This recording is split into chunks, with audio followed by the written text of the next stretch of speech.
We're going all the way to India. Oh, yeah. The real India, not the Indians we've been talking about. We're talking about all the way over there, or depending on wherever you're sitting. In India, all right? The land of pools. You've been seeing the pool videos? All these Indian dudes jumping in the pool? Oh, it's awesome. We got to get one of those videos up. It's unbelievable. I mean, just the Indian immune system is undefeated. I saw a comment. Someone said that the 8th wonder of the world is the Indian immune system. How many wonders are there? 9? The 10th wonder of the world. That's what it's supposed to say. Anyway, we're in India. All right, what's up, Indians? In the ancient Vedic traditions of India, we encounter a substance known as Soma. You might have heard of Soma because it's been found in Brave New World by Aldous Huxley, a great book. Soma is a drink of such significance that it's both a deity and a drink itself. It's mentioned in the Rig Veda, one of the 4 sacred canonical Hindu texts. Hindus might know it as the Shruti. It's known to us as the Vedas. The Rig Veda dedicates its entire 9th book to the praise and the powers of Soma. Soma is described in the Vedic texts as a plant-based drink with extraordinary properties said to induce ecstatic states, bestow immortality, and facilitate direct communication with the divine. That's right. The effects of Soma consumption are described in terms that suggest profound altered states of consciousness, including expanded awareness, exhilaration, and mystical insights. So, the Rig Veda says this: "We have drunk the Soma." I'm not going to do the accent. I know some of y'all wanted me to do an Indian accent. That's racist. I'm not going to, but you can imagine it if you want. If that's really what you want right now, that's up to you. I would never do that. That crosses my line. But just, you can imagine the accent and just enjoy. All right, that's yours. "We have drunk the Soma. We have become immortal. We have gone to the light. We have found the gods. What can hostility do to us now? And what the malice of a mortal, oh, immortal one." So you guys obviously know what that means. If you don't know what that means, you're a fucking idiot. I don't really know exactly what that means. It sounds like they're drinking Soma and they feel they've become immortal. They found the gods. They're kicking it with, the deities themselves. The exact identity of the Soma plant has been the subject of intense debate amongst scholars and stoners.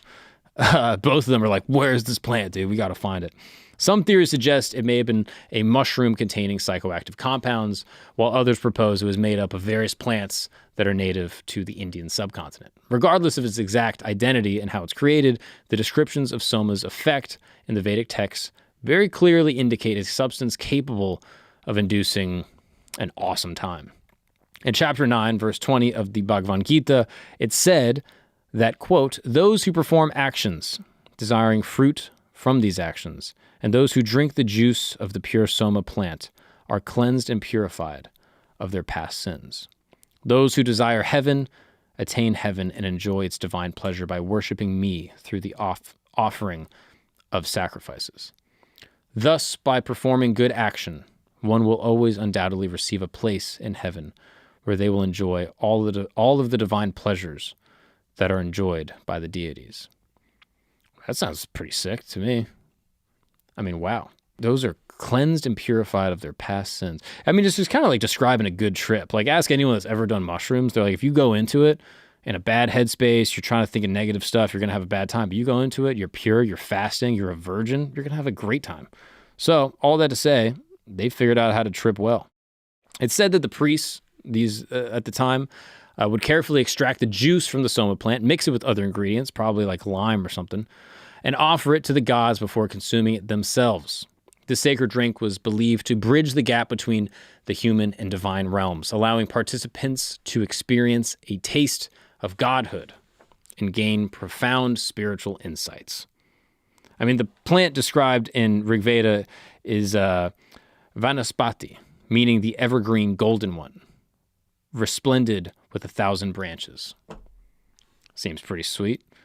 It's even said that it has yellow stems that immediately give the juice, and crushing the stems or seeds between stone produces a celestial song that rises to the sky, symbolizing its sacred and powerful nature. I mean, Shiva apparently is the main drinker of Soma in some of the texts.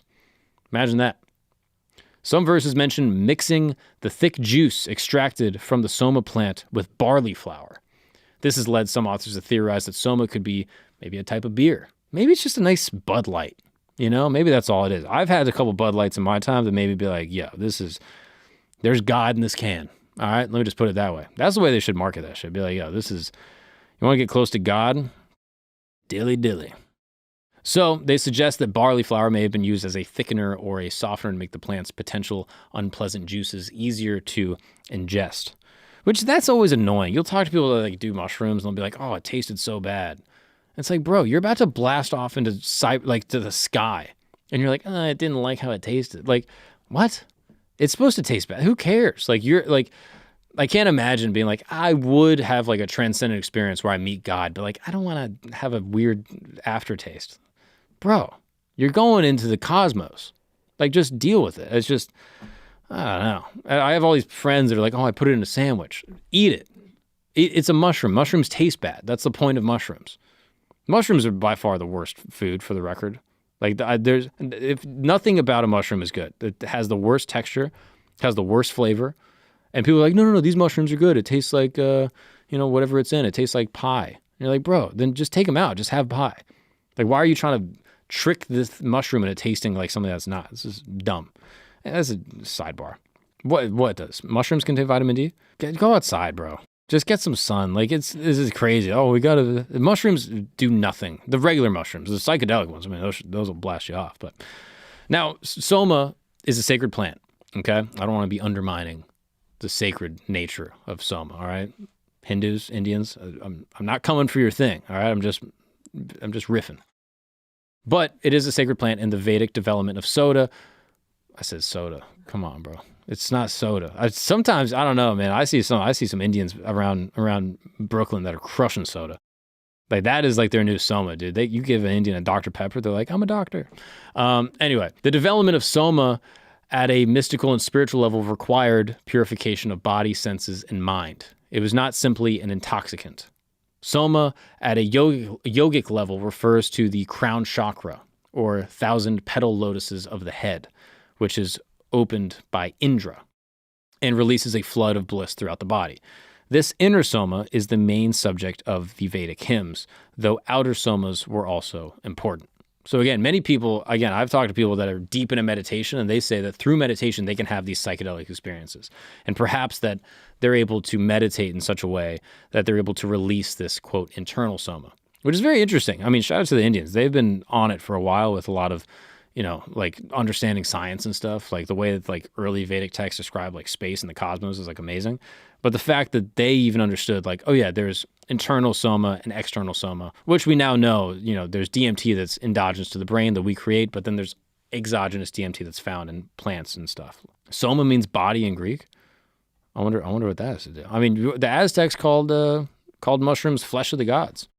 So I wonder if Soma's like, body of God or something like that. It's very interesting.